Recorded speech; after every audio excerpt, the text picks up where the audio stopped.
In the 3rd century BC, after the fall of the Macedonian Empire, arose the civilization of Parthia. The Parthians both fought and traded with the ancient Romans, and from the other direction, India, came ivory and precious stones.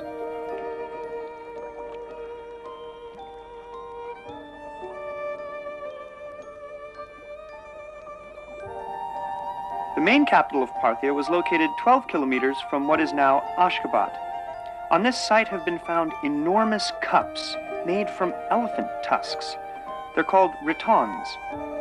On them, ancient masters preserved everyday scenes, religious rites, and ancient rituals.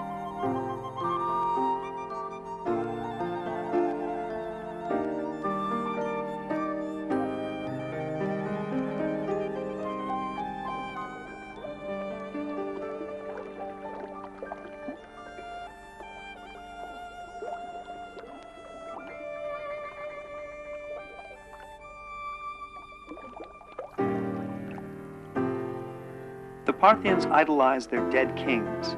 Scholars believe that this sculpture depicts a Parthian warrior queen, Rodoguna.